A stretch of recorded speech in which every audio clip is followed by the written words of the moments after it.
नमस्कार, मी प्राध्यापक तुकाराम सोलापुरे लक्ष करिअर इन्स्टिट्यूट बार्शीच्या यूट्यूब चॅनलवर आपले सहर्ष स्वागत करत आहे.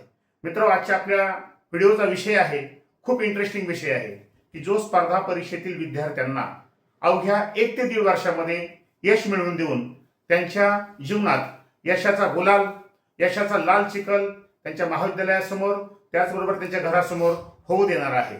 म्हणून हा व्हिडिओ जो आहे तो विद्यार्थ्याबरोबरच पालकांसाठी अत्यंत महत्त्वाचा आहे. कारण का आपल्या व्हिडिओचा विषयच आहे एमपीएससी करणाऱ्या विद्यार्थ्यांसाठी आणि पालकांसाठी आचारसंहिता. होय, ह्या आचारसंहितेचे 12 मुद्दे मी अनेक विद्यार्थ्यांना सांगून हजारो विद्यार्थी घडवून दाखवलेले आहेत. तोच विषय मी आज तुम्हाला युट्यूबच्या माध्यमातून सांगण्याचा प्रयत्न करत आहे. मित्रहो, अभ्यास सगळेच करत आहेत, पण हा व्हिडिओ ऐकत असताना तुम्ही सगळ्या गोष्टी बाजूला ठेवा आणि सगळ्यात महत्त्वाचं काय, वही आणि पेन घेऊन बसा. कारण का ह्यातला प्रत्येक मुद्दा तुमच्या वहीवर मांडा आणि मी ज्या पद्धतीने इथं डिजिटल स्वरूपात आणलेला आहे तसं तो लिहून ठेवा. कारण ह्यातला प्रत्येक मुद्दा तुमच्या जीवनाला टर्निंग पॉईंट देणारा ठरणार आहे. त्यामुळे व्हिडिओ स्किप करू नका, कारण मधला एखादा मुद्दा तो सुद्धा तुमच्या जीवनाला टर्निंग पॉईंट ठरू शकतो आणि याची फक्त कडकपणे अंमलबजावणी करायचं आहे हे निश्चित करा. आता आचारसंहिता म्हटलं की आपल्याला माहिती आहे की देशामध्ये निवडणुका जेव्हा होतात तेव्हा आचारसंहिता असते आणि आचारसंहितेमध्ये राजकीय नेत्यांना, प्रशासकीय अधिकाऱ्यांना, माणसांना अनेक स्वरूपाची बंधनं आलेली असतात. ही बंधनं आपल्याला काय करायची आहेत, पाळावी लागतात. त्यामुळे आपल्या देशामध्ये सध्या निवडणुका खूप शांततेमध्ये होत आहेत. मग तीच आचारसंहिता जर आपण पालन केली तर आपल्याही लाईफमध्ये जी आपली स्पर्धा परीक्षेच्या माध्यमातून 8 ते 10 वर्ष जात आहेत, 5 ते 6 वर्ष जात आहेत, ही जाणार नाहीत आणि अवघ्या 1-1.5 वर्षामध्ये तुमच्या लाईफमध्ये तुमचं जे स्वप्नपूर्ती आहे, तुमच्या आईवडिलांची स्वप्नपूर्ती आहे, ती यशस्वी होऊ शकते आणि ती ध्येयसाध्य होऊ शकतं. आता आचारसंहितेचा पहिला मुद्दा काय आहे तर लक्षात ठेवा की केवळ 1 ते 2 वर्षाचाच कालखंड निश्चित करा. मित्रांनो, आपण अनेक अभ्यासिकेमध्ये पाहतोय विद्यार्थी 5-5, 6-6 वर्ष तयारी करत आहेत. त्यामुळे काय झालंय की जेव्हा आपण हे सोडून द्यायचा प्रयत्न करतो तेव्हा एखादी पूर्व परीक्षा पास होते आणि ती पूर्व परीक्षा पास झाली की मेनला आपण नापास होते. मग त्या पूर्व परीक्षेच्या यशावर आपली पुन्हा 2-4 वर्ष आपण काढण्याचा प्रयत्न करतोय आणि त्यामुळं अनेक अभ्यासिकेमध्ये 8 ते 10 वर्ष तयारी करणारे विद्यार्थी सुद्धा आपल्याला आहेत, आपल्यात पाहतोय आपण. त्यामुळं काय करायचं आहे की जर तुम्ही नवीन असाल तर 2 वर्षामध्ये मी स्पर्धा परीक्षेमध्ये यशस्वी होणारच हा कालखंड निश्चित करून ठेवायचा आहे. आणि जर तुम्ही गेल्या 2-3 वर्षामध्ये करत असाल तर हे वर्ष नोकऱ्यांचं वर्ष आहे. आपल्या राज्याचे मुख्यमंत्री व अनेक मंत्र्यांनी सांगितले की या वर्षी आम्ही प्रत्येक विभागाची भरती करणार आहोत. 1 लाखाच्या आसपास जागा आहेत. त्यामुळं 2026 या वर्षाला वांजोटं वर्ष जाऊ द्यायचं नाही. त्यासाठी जे नवीन आहेत त्यांनी 1 ते 2 वर्षामध्ये तयारी करण्याचा प्रयत्न करा आणि जे मागच्या 2-4 वर्षापासून करतात त्यांनी 2026च्या एंडपर्यंत मी येणारी कंबाईनची पूर्व परीक्षा असेल, दोन्ही पूर्व परीक्षा, राज्यसेवा असेल किंवा ज्या सरळ सेवेच्या माध्यमातून किंवा कुठल्याही परीक्षा असतील, बँकिंगच्या वगैरे असेल, त्याच्यामध्ये मी यशस्वी होणारच हा ध्येय निश्चित करायचा आहे, हे टार्गेट ठेवायचं आहे. आणि पुन्हा 2 वर्षानंतर मी एमपीएससी करणारच नाही असं ठरवून काय करायचं आहे, नियोजन करायचं आहे. आपला आचारसंहितेचा दुसरा मुद्दा येतो तो म्हणजे एकापेक्षा अधिक मित्र नको. मित्रांनो, आपल्याला सर्व माहिती आहे की मित्रच आपल्या आयुष्याची राखरांगोळी करत असतात आणि मित्रच आपल्या आयुष्यामध्ये गुलाबाच्या फुलाप्रमाणे भूमिका पार पाडत असतात. मग मित्र आवश्यक असतात, कारण आपण उगाच म्हणत नाही मित्र वनवायामध्ये भेटला, परंतु योग्य ठिकाणी मित्र तोडावेच लागतात. त्याचं कारण काय आहे, जर आपण मित्र तोडले नाहीत, आपल्याला वाटतंय मी जर त्याला नाही फोन केला तर त्याला काय वाटेल, मी जर आमच्या मित्राला नाही चहा पिण्यासाठी भेटलो तर त्याला काय वाटेल. मित्र हो, लॉकडाऊनच्या कालखंडाचे दिवस आठवा किंवा संकट समय आठवा, वेळ प्रसंगी कोणही कुणाचा नसतो, फक्त आपल्या कुटुंबातील माणसं आपली असतात. त्यामुळं मित्र ही आपण म्हणतो की जास्तीत जास्त मित्र, माझा आमका मित्र DYSP आहे, तमका मित्र PS आहे. अरे दुसऱ्याहून काय करायचं आपल्याला, आपण कोण आहोत हे पाहिलं पाहिजे. त्यामुळे आजपासून जर तुम्हाला अधिकचे मित्र असतील तर पुढच्या आगामी 1-2 वर्षामध्ये फक्त एकच मित्र असावा म्हणून ठेवा. अन्यथा आपल्याला माहिती आहे की तिकडे 10 मित्र कमी करा आणि पुस्तकं जे आहेत, एकनाथ तात्याचा ठोकळा असेल, त्याचबरोबर स्टेट बोर्डचा ठोकळा असेल, त्याचबरोबर इंग्लिशचा ठोकळा असेल, मराठीचा असेल, असे जे 10 मित्र आहेत ते मित्र जोडायचे आहेत, त्यांच्याशी एकनिष्ठ व्हायचं आहे. कारण का ज्या जिवंत मित्र आहेत, जे रेग्युलर मित्र आहेत बोलणारे, त्यांच्याबरोबर पुढच्या 2 वर्षासाठी घटस्फोट घ्या आणि जे पुस्तकरूपी मित्र आहेत त्यांच्याबरोबर अतिशय चांगले रिलेशन मेंटेन करा. कारण का हे पुस्तकरूपी मित्र तुम्हाला आयुष्यामध्ये असं पद देणार आहेत की जिथं फार कमी जण पोचलेले असतात आणि तुमच्या भोवताली गर्दी असणार आहे. म्हणून आजपासून ठरवा मित्र तोडण्याचा प्रयत्न करा. विशिष्ट कालखंडापर्यंत. कारण तुम्ही उद्या यशस्वी झाल्यानंतर तुम्ही समजा STI झाला तर तुमच्या STIच्या ट्रेनिंग सेंटरमध्ये असेल, तुमच्या दैनंदिन लाईफमध्ये STIचा स्वतंत्र ग्रुप बनलेला असतो. सगळेच मित्र STI त्या ठिकाणी असतात. मग आपल्याला त्या ग्रुपमध्ये जायचंय का इथल्या चांडाळ चौकडी मित्र कंपनीमध्ये राहायचंय हे आपण ठरवायचं. पण आजपासून लक्षात ठेवा, नो फ्रेंड्स आणि ओनली बुक्स यांना जवळ करा. आणि सगळ्यात महत्वाचं म्हणजे एखादा मित्र असावा म्हणून ठेवा. तुम्ही चहा प्यायला जात असाल तर एकटं जावा. त्याचबरोबर मेसमध्ये असेल एकटं जावा. कारण पहिल्यासारखं आता पूर्वी मटेरियल नसायचं आणि त्यामुळे काय असायचं, मित्रामध्ये चर्चा वगैरे केली जायची. आता मटेरियलचा इतकं मटेरियल आलेलं आहे, त्यामुळे कुठल्याही ग्रुप डिस्कशनची याची त्याची गरज नाही. एकटं जायचा प्रयत्न करा. कारण लक्षात ठेवा, जितका माणूस मोठा होत राहतो तितका तो एकटा पडत असतो आणि एकटाच असतो तो. कारण राज्याला मुख्यमंत्री जसा एक असतो, राज्यपाल जसा एक असतो, कलेक्टर जसा एक असतो, तालुक्याला तहसीलदार जसा एक असतो, तशाच पद्धतीने आपण हे एकटं पडणं हे सुद्धा मोठेपणाचं लक्षण असतं. त्यामुळं तुम्ही मित्राला थोडंसं तोडण्याचा प्रयत्न करा थोड्या कालखंडासाठी, पण आयुष्यभर सगळे मित्र आपलेच असणार आहेत. त्याचबरोबर आपल्याला माहिती आहे की जर समजा तुम्ही अभ्यासिकेमध्ये 1, 2, 3, 4 असे मित्र ठेवले, लक्षात ठेवायचं एक मित्र एकापेक्षा जास्त जोडला की आपलं 1 वर्ष वाया गेलं म्हणायचं. 2 मित्र घेतले 2 वर्ष वाया गेली. मग आज तुम्ही निर्णय घ्या, मित्र जोडायचे आहेत का तोडायचे आहेत. मग तोडायचे कोणते आणि जोडायचे कोणते, मी आता सांगितल्याप्रमाणे जे पुस्तकरूपी मित्र आहेत ते जोडण्याचा प्रयत्न करा आणि त्या अनुषंगाने पुढची तयारी ठेवा. तिसरा महत्वाचा मुद्दा येतो म्हणजे नो मोटिवेशन ओनली ऍक्शन. मित्रहो, अनेक स्पर्धा परीक्षेचे निकाल लागतात, त्यावेळेस आपण पाहतो काय दुसऱ्या दिवशीपासून विविध कट्ट्याच्या माध्यमातून शासकीय अधिकारी मुलाखती द्यायचा प्रयत्न करत असतात. हो, खूप चांगलं आहे, मोटिवेशन पाहिजे. कारण का 99% कष्टाला 1% मोटिवेशनची गरज असते. परंतु अलीकडल्या कालखंडात जर बघितलं तर मोटिवेशन हे विष बनू लागलेलं आहे. कारण का आदल्या दिवशीचे आयाम यशस्वी झालेल्या मुलांचे वेगळे असतात आणि निकालानंतरचे आयाम वेगळे असतात. बरंच काय काय सांगतात मित्रांनो. एका कार्यक्रमात एका PSI तर असं सांगितलं की मित्रांनो, PSI ची परीक्षा फार अवघड असते. मी दिवसाचा 28 तास अभ्यास करून मी यशस्वी झालो. मित्रांनो, खरं सांगा 28 तास असतात का? समोरच्या लोकांनी टाळ्या वाजून ते ऐकून घेतलं. समोरची पुन्हा जी माणसं आदरणीय होती त्यांनाही वाटलं बघा किती कष्ट केलं आहे. पण मित्रांनो, ह्याच्यामध्ये किती खोटं आहे. दिवसाचे 24 तास असतात आणि तो सांगतोय 28 तास असतात. हे चुकीचं आहे. असं ऐकायचं बंद करा. आपण यशस्वी अधिकाऱ्यापेक्षा खूप हुशार असतो. फक्त काय असतं फरक, त्यांच्याकडे पद असतं आणि आपल्याकडे पद नसतं. मग जेव्हा तुम्ही एखादा यशस्वी अधिकारी व्हाल आणि प्रशासनात जाल तेव्हा तुम्हाला कळेल, अरे बापरे, ज्या माणसाचे मी मोटिवेशनचे व्हिडिओ ऐकत होतो वास्तविक पाहता तो तसा नाही सुद्धा. पण मी त्यावेळेस ह्याच माणसाचे व्हिडिओ ऐकण्यासाठी भरपूर टाइमपास केलेला आहे. कृपा करून विनंती आहे, मोटिवेशन खूप महत्वाचं आहे. पण मोटिवेशन जागी ठेवा आणि ऍक्शन घ्यायची आहे. ऍक्शन म्हणजे काय करायचं आहे, जो अभ्यासक्रम आहे त्याचं आपल्याला नियोजन करावं लागेल. कारण का किती जरी मोटिवेशन घेतलं आणि अभ्यासावर ऍक्शन नाही घेतली तर मोटिवेशन हे तुम्हाला मोटिवेशनच राहील आणि यश हे आपल्यापासून दूर गेल्याशिवाय राहणार नाही. त्यामुळे नो मोटिवेशन ओनली ऍक्शन. त्यानंतरचा महत्वाचा मुद्दा येतो म्हणजे नाही म्हणायला शिका. आपण अभ्यासिकेत असेल तर अनेक मित्र लगेच म्हणतात चल चहा प्यायला, आपण लगेच तयार होतो. पण महत्वाचा मुद्दा काय आहे की त्या मित्रामुळं आपला टाइमपास होतो. त्यानं येऊन 2-3 तास अभ्यास केलेला असतो, आपण नुकतंच आलेला असतो आणि तो म्हणतो चल चहा प्यायला, चल नाश्ता करायला, चल जेवायला. अरे बाबा, आपण इथं खायला आलोय, प्यायला आलोय का अभ्यासाला आलोय, हे सगळ्यात महत्वाचं आहे.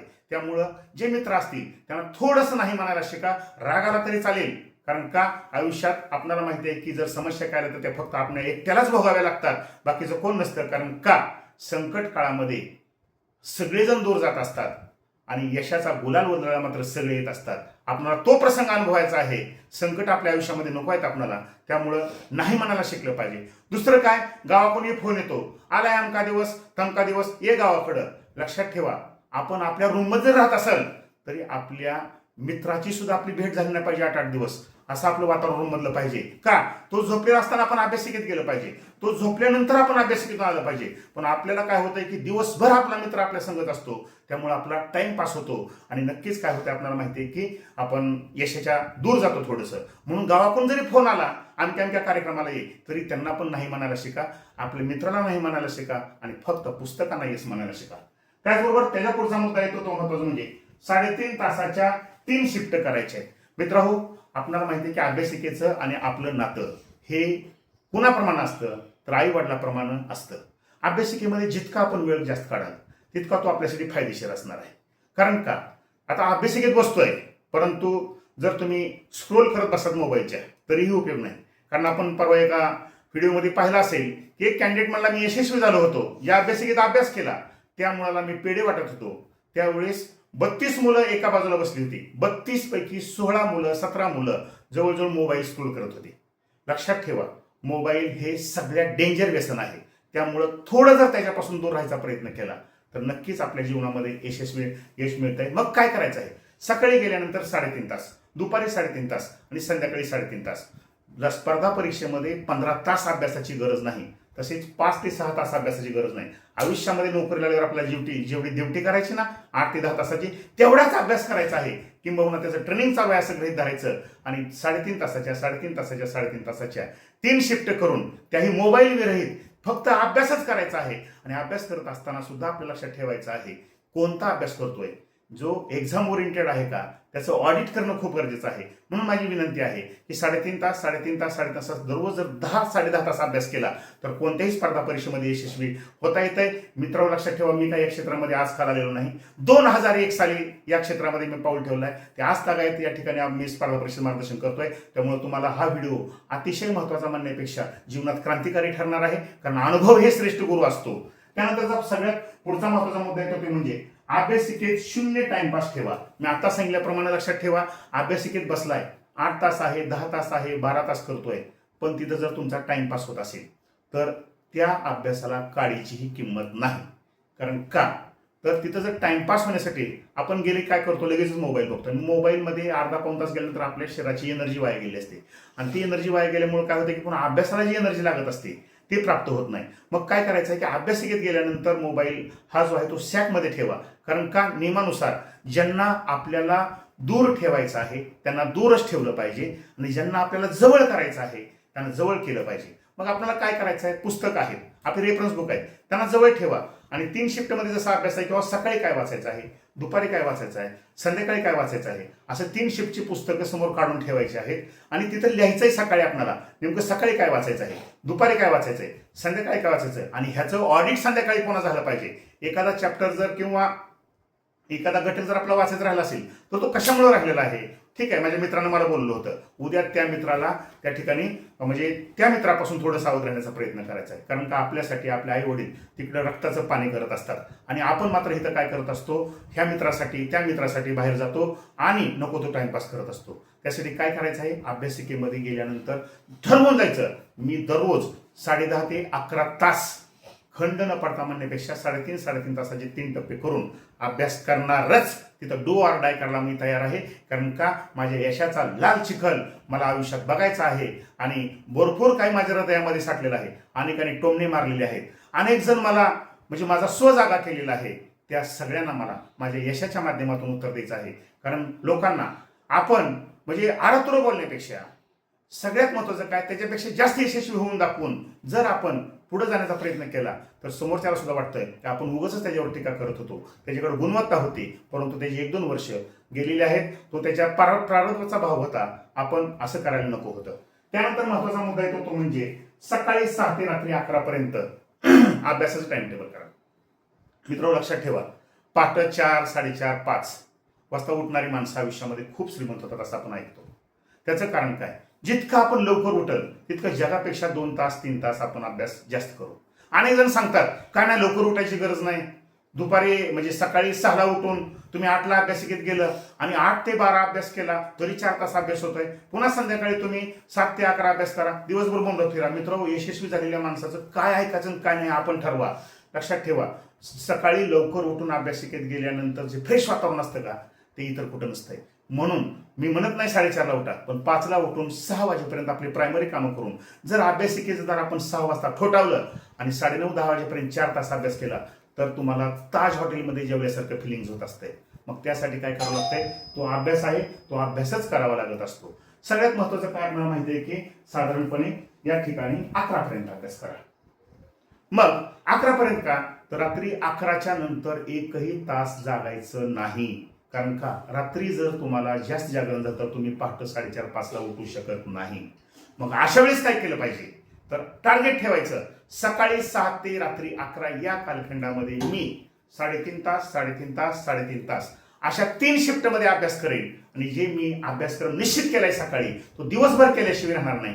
कारण का, माझ्यासाठी जे काही ठरवून दिलेलं ध्येय आहे सकाळी किंवा निश्चित केलेला अभ्यासक्रम आहे, तो जीव की प्राण आहे. त्यासाठी काय करायचं आहे, आपण अभ्यासाचं नियोजन आणि प्लॅनिंग करणं गरजेचं आहे. त्यासाठी सकाळी 6 ते रात्री 11 हीच अभ्यासाची वेळ ठेवा. कोणाचंही काही ऐकू नका. तुम्ही खूप हुशार असता, पण आपल्या नशिबाने आपण पाठीमागे राहिलेला असतो. पण नशिबाच्या ठिकाणी नशिबाला ठेवा, कारण ज्याचं मन, मेंदू आणि मनगट श्रेष्ठ असतो तो नशिबावर विश्वास ठेवत नसतो, कारण त्याचा असल्या हाताच्या रेषावर कधी विश्वास ठेवत नसतो. त्याचं महत्व असतं कष्टावर. त्यानंतर पुढचा महत्वाचा मुद्दा येतो तो म्हणजे चालू घडामोडी, त्याचबरोबर इतर जी रेफरन्स बुक आहेत तर ती वाचन करताना किंवा त्याची खरेदी करताना नेमकी कशी केली पाहिजे. तर लक्षात ठेवा, चालू घडामोडी जे आहे त्याची 2 रेफरन्स बुक आपण व्यवस्थितपणे वाचली पाहिजेत. आणि इतर जे मटेरियल आहे म्हणजे चालू घडामोडीची नवीन रेफरन्स बुक घ्या, कारण का ते दरवर्षी बदलत आहे. परंतु इतर मटेरियल सातत्याने बदलू नका. त्याचं कारण काय, एखाद्या रस्त्यावर जर आपण सारखं ये जा केलं तर ती वाट चांगली होते, परंतु जर आपण त्या रस्त्यावर एकदाच गेलो आणि पुन्हा नवीन रस्ता पकडला तर ती वाट व्यवस्थित बनू शकत नाही. तसं रेफरन्स बुकचं आहे, एक पुस्तक 10 वेळेस वाचा, पण 10 पुस्तक एकदा वाचू नका. कारण नियमानुसार आपल्याला लक्षात ठेवा, maximum books minimum revision minimum marks होतात. त्याच्याऐवजी minimum books maximum revision maximum mark पडतात. जे तुमचे रेफरन्स बुक आहेत ते सातत्याने वाचण्याचा प्रयत्न करा. इतर मटेरियल जे आहे ते सातत्याने नवीन खरेदी करू नका. म्हणूनच त्याच्या पुढचा मुद्दा आहे की जे नवीन व्हॉट्सअप ग्रुप असतात स्पर्धा परीक्षेचे, टेलिग्राम चॅनल असतात, हे शक्यतो जॉईन करू नका. कारण काय, ह्याच्यावर इतकं मटेरियल आलेलं असतंय. एक उदाहरण देतो मित्रांनो, एका झेरॉक्स सेंटरमध्ये माझ्या पीएचडीच्या कामासाठी गेल्यानंतर झेरॉक्स काढायच्या होत्या, तेव्हा तिथे एक विद्यार्थी आला होता आणि त्याने एका टेलिग्राम चॅनलवरून जवळजवळ 600 पेजची पर्यावरणाची फाईल त्या ठिकाणी झेरॉक्स काढत होता. मी त्याला सहज विचारलं, कशासाठी हा झेरॉक्स काढत आहे, तर तो म्हणला, सर आम्हाला राज्य सेवेला हे 10 मार्काला असतंय आणि त्याची मी फाईल काढत आहे. विशेष म्हणजे ही परीक्षा गेल्या वर्षीची अगोदर एक 4-5 दिवस तो काढत होता. मला सांगत आहे 4-5 दिवसामध्ये 600 पेज वाचून होऊ शकतात का? आणि 600 पेज किती मार्काला आहे, फक्त महत्वाचं म्हणजे 10 मार्काला. म्हणजेच 10 मार्कासाठी तुम्ही इतकं म्हणजे माइंड डिस्टर्ब होत आहे, डिसेंट्रलाइज होतोय आपण. त्यामुळं असे जे टेलिग्राम चॅनल असतात 500-500 600-600 जॉईन करा, परंतु त्यातलं कोणतं मटेरियल वाचणं गरजेचं आहे हे लक्षात ठेवा. विनाकारण टाइमपास होतोय, त्यामुळे असे व्हॉट्सअप ग्रुप जे असतात, त्याचबरोबर टेलिग्राम चॅनल असतात, जॉईन केलं तरी त्या सगळ्याच मटेरियलच्या झेरॉक्स काढून अभ्यास करत बसू नका. कारण का, तर परीक्षेच्या कालखंडामध्ये आपल्याला नवीन मटेरियलपेक्षा जुन्या मटेरियलच्या रिव्हिजन होणं खूप गरजेचं असतंय. त्याचबरोबर त्या पुढचा मुद्दा येतो तो महत्वाचा म्हणजे की मागील 5 वर्षाची PYQ आणि टेस्ट. लक्षात ठेवा, अभ्यास सर्वजण करत असतात, परंतु PYQ हे दिशादर्शक असतात. आणि जर आपण पाठीमागचे PYQ नाहीत पाहिले, समजा तुम्ही हवामान टॉपिक वाचत आहात, पण हवामानावर नेमके कसे प्रश्न विचारतात हे जर आपण जागृतीचे PYQ नाही बघितले तर आपल्याला कळणार नाही. त्यासाठी अभ्यासा इतका सगळ्यात महत्वाचा घटक आहे ते म्हणजे PYQ असतो. कारण PYQ हे आई वडिलाप्रमाणे असतात, ते दिशादर्शक असतात. जर तुमचा PYQचा अभ्यास होत नसेल तर तुम्ही या परीक्षेमध्ये थोडंसं पाठीमागे राहू शकता किंवा मार्क कमी पडू शकतात. कारण का, जर 2021 पासूनचे PYQ आपण पाहिले तर त्यातलेच काही प्रश्न रिपीट होतात. त्याचबरोबर अभ्यासाचं स्ट्रक्चर कळतंय, जोड्या लावायला कसे प्रश्न विचारतात, पर्यायाला पर्याय असणारे कसे प्रश्न विचारतात ते कळल्यानंतर मग आपल्याला पुढची दिशा मिळते. म्हणून PYQ महत्वाचे आहेतच. त्याचबरोबर अभ्यास झाल्यानंतर पुन्हा परीक्षेच्या पूर्वी 5 टेस्ट अशा सोडवायच्या की टाइम लावून. कारण का, अभ्यास झाला PYQ भेटले, परंतु परीक्षेत जर तुम्ही त्या 1 तासाचं म्हणजे कंबाईन ग्रुप बेच्या अनुषंगाने 1 तासाचं असेल आणि राज्यसेवा 2 तासाचं जर नियोजन तुमचं झालं नाही तर अभ्यास होऊन PYQ पाहून सुद्धा तुम्हाला काय होऊ शकतं, त्या ठिकाणी जर पेपर वेळेत कव्हर नाही झाला तर तुमचं 1 वर्ष वाया जाऊ शकतं. लक्षात ठेवा मित्रांनो, 1 वर्ष वाया जाणं म्हणजे पगाराच्या माध्यमातून तुमचं 8 ते 10 लाख रुपयाचं नुकसान होतं. त्याचबरोबर हॅरॅसमेंट वाढते, संधी दूर पळते, लोक नावं ठेवतात आणि सगळ्यात महत्वाचं काय, पुन्हा आपल्याला कॉन्फिडन्स येत नाही. त्यामुळं ही वेळ विरोधकावर सुद्धा येऊ नये एवढी काळजी घ्यायची आहे. त्यासाठी काय करायचंय, परीक्षेपूर्वी एक 5 टेस्ट अशा सोडवायच्या आहेत की ज्या एक्झाम ओरिएंटेड असतील. आणि विशेष महत्वाचं म्हणजे तेच टेस्ट सोडवल्यानंतर त्याची उत्तरं बघू नका. कारण का, त्या जर पुन्हा कमी मार्क पडली, समजा तुम्ही कंबाईन ग्रुप बीचा पेपर सोडत्यात तुम्हाला 20च मार्क पडली, तर पुन्हा मग आपल्या मनामध्ये न्यूनगंड तयार होतो आणि आपण यशस्वी होऊ शकत नाही, याची भावना निर्माण होते. त्यापेक्षा काय करायचं आहे की टेस्ट सोडवायच्या पण उत्तरं पाहिजे नाही. म्हणजे उत्तरं वगैरे काय बघायचे असतील टेस्ट सोडवताना त्या अगोदरच 1-3 महिन्यापूर्वी बघायचे, परीक्षा अगोदर बघायची गरज नाही. त्यानंतर सगळ्यात महत्वाचा मुद्दा येतो तो म्हणजे घरच्याकडून विशिष्ट वेळ घ्या. काय वेळ घ्या, तर जर तुम्ही 2 वर्ष 3 वर्ष तयारी करत असाल तर घरच्यांना सांगा की बाबा आई मी पुढच्या 1 वर्षामध्ये 100% सक्सेस होईल. माझ्यावर विश्वास ठेवा, मला आणखी 1 वर्ष द्या. मी म्हणणार नाही आता इथून पुढे 2-2, 3-3 वर्ष द्या. कारण का मित्रांनो, आपण इकडे काय करतोय, आई वडील तिकडे खूप कष्ट करतात आणि आपण इकडे वर्ष वाया घालवतोय. तिकडे ते तुमच्या क्षणाक्षणाची वाट बघत असतात की आज मुलगा ऑर्डर घेऊन येईल, उद्या येईल, कुठलं तरी पत्र येईल जॉईनिंगचं, आणि आपण मात्र इकडे 5-5, 10-10 वर्ष काय करतोय, MPSC करण्याचा प्रयत्न करतोय. एक विद्यार्थ्याचं मी बोलणं ऐकलेलं आहे, चहाला गेल्यानंतर तो मुलगा कुणाला तरी फोनवर बोलत होता की त्याला कोणतरी चांगला गायडन्स केला होता, आणि चांगला गायडन्स केले तर आवडलं नाही, तर तो मुलगा आपल्या मित्राला सांगत होता, अरे अमक्याला सांग, मला नुसतं कांद्याचा पीक विमा लाखो रुपये वर्षभर येतोय आणि त्या लाखामध्ये माझं वर्ष जातंय. लक्षात ठेवा, तुम्ही जर ह्या विम्यावर वर्ष जर अकॅडमीत राहून अभ्यास करत असाल आणि 10-10 वर्ष वाया घालवत असाल तर ते चुकीचं आहे. विमा त्याच्यासाठी नाही, विमा आपल्या आई वडिलांच्या ज्या गरजा आहेत शेतीच्या त्यासाठी आहे. ते तुम्हाला इथं पाठवतात, याचा अर्थ असा नाही की तुम्ही तो खर्च केला पाहिजे. म्हणजेच तुम्ही विमा येतो म्हणून जर 5-5, 6 वर्ष वाढतं, तुमचं आयुष्यात जे बाकीचे पुन्हा प्रॉब्लेम क्रिएट होतात, मग मॅरेजचे असतील किंवा आणि कुठले प्रॉब्लेम असतील, ते तुमची 5-6 वर्ष वाया गेले असतात. कृपा करून त्या आयुर्भावामध्ये राहायचा प्रयत्न करू नका. आणि त्यानंतर महत्वाचा मुद्दा येतो तो महत्वाचा की झालं तर कामकाज होईल, म्हणजे झालं तर PSIच होईल, झालं तर STIच होईल, झालं तर IAS होईल, झालं तर पोलीस होईल. अहो असं चालत नाही. जवळजवळ जर आज आपण पाहिलं तर अनेक परीक्षांचा अभ्यासक्रम सारखाच आहे. उदाहरणार्थ TETला जो परिसर अभ्यासक्रम आहे तोच PSIला 80 मार्काला आहे, म्हणजे PSI ग्रुप B ला सीला तोच राज्य सेवा परीक्षेला 100 प्रश्नाला आहे. याचा अर्थ काय, सगळीकडे जवळजवळ अभ्यासक्रम सारखा आहे. आपण काय करतो, पोलीस भरतीच झालं पाहिजे यासाठी सकाळी 2 तास फिजिकल करतो, संध्याकाळी 2 तास फिजिकल करतो, दिवसभरामध्ये 5 ते 6 तास लेखीची तयारी करतो, 10-12 तास तयारी करतो, परंतु आपण कधी कधी पोलीस होऊ शकत नाही. पण माझ्याकडे आलेले अनेक विद्यार्थी असे आहेत की जे पोलीस व्हायला गेले होते आणि PSIची परीक्षा पास झाले. अनेक लोकांचं स्वप्न हे लहान होतं, परंतु ते आयुष्यामध्ये मोठे झाले. त्यामुळे मी झालो तर PSIचीच तयारी करेन असं काही जण सांगतात. विशेष टार्गेट ठेवा, तमकं टार्गेट ठेवा, म्हणजे थोडक्यात खाल्लं तर तुपाशी नाहीतर उपाशी. सध्याच्या घडीला जॉब महत्वाचा आहे. कारण का तर नो मनी कुशीना कुणी, या पद्धतीनं पैसा असे तर सर्वच माणसं आपली होतात, नसेल तर आपल्यापासून दूर जायचा प्रयत्न करतात. कारण जेव्हा घर रस्त्यावर येतं त्यावेळेस त्या घराची किंमत वाढते, पण माणूस रस्त्यावर येतो तेव्हा त्या माणसाची किंमत कमी होते. म्हणून काय करायचं आहे, झालं तर PSI होईल, मग त्यासाठी 8-8, 10-10 वर्ष काढायची, झालं तर IAS होईल. सगळ्या परीक्षेचा अभ्यासक्रम जवळजवळ सारखा आहे. त्यामुळं जिथं आपल्या प्रारब्धामध्ये एखादी पोस्ट आहे ती पोस्ट घेण्याचा प्रयत्न केला तर त्यासाठी फॉर्म भरावा लागेल. अनेक लोक असे आहेत की ज्यांचं ध्येय लहान होतं परंतु त्यांनी फॉर्म भरत राहिले, ती मोठमोठ्या पदावर गेलेली आहेत. त्यामुळं मी अंकच करल, तमकच करल अशा स्वरूपाचं ध्येय ठेवून त्याच्याशीच एकनिष्ठ राहणं. आज जर विचार आपण बघितलं तर अष्टपैलू व्यक्तिमत्वाची गरज आहे, आणि त्यामुळं आपल्या नशिबात जी पोस्ट असेल ती मिळाल्याशिवाय राहणार नाही. फक्त त्यासाठी फॉर्म भरणं गरजेचं आहे. तर मित्रांनो, अशा ह्या 12 आचारसंहिता होत्या आणि त्या आचारसंहितेचं पालन तुम्ही केलं, आणि जर सांगितलेले मुद्दे जरी तुम्हाला ह्या व्हिडिओच्या माध्यमातून सुरुवातीला लिहिता आले नसतील तरी पुन्हा एकदा ऐका. कारण का अभ्यासापेक्षाही आजच्या सांगितलेल्या आचारसंहिता खूप महत्वाच्या आहेत. त्याचं पालनपोषण करा, घरच्याला विश्वास द्या, स्वतःला विश्वास द्या, आणि इथून पुढं नो टाइमपास. म्हणजे सगळ्यात महत्वाचं काय, या वर्षी यशाचा गुलाल आपल्या गल्लीमध्ये, आपल्या गावामध्ये, त्याचबरोबर आपल्या महाविद्यालयाच्या समोर उधळायचा असेल तर हे वर्ष आपण खूप कष्ट करा. कारण हसलेला एक दिवस पाहण्यासाठी वर्षभर किमान डोळ्यात पाणी येईपर्यंत अभ्यास केल्याशिवाय पर्याय नाही. कारण कष्ट तर सगळ्याच करावं लागतं. फक्त आपलं कष्ट जर दिशाहीन असेल तर सकाळी आपल्याला ठरवायचं आहे 5-10 मिनिटांमध्ये आज दिवसभर काय करायचं आहे, आणि संध्याकाळी निश्चित करायचं की आज आपण काय काय केलेलं आहे. त्या ज्या चुका झालेल्या असतील त्या दुरुस्त्या दुसऱ्या दिवशी करायच्या, पण सारख्या चुका करायच्या नाहीत. अनेक जण म्हणतात की दररोज एक नवीन चूक करा, पण डबल तीच चूक करू नका. नवीन चुका करून तर जिंदगी वाया घालवायची का? तसं करायचं नाही मित्रांनो. आयुष्यामध्ये आपल्याला माहिती आहे की लाईफ, मानवाचं लाईफ हे एकदाच मिळालेलं आहे. ते जन्माला राहिला आणि पाणी वाहून मेला असं न व्हायचं असेल तर येणाऱ्या वर्षामध्ये प्रचंड अभ्यास करा. मित्रांनो, हा जर व्हिडिओ तुम्हाला आवडला असेल तर लाईक करा, शेअर करा, सबस्क्राईब करा.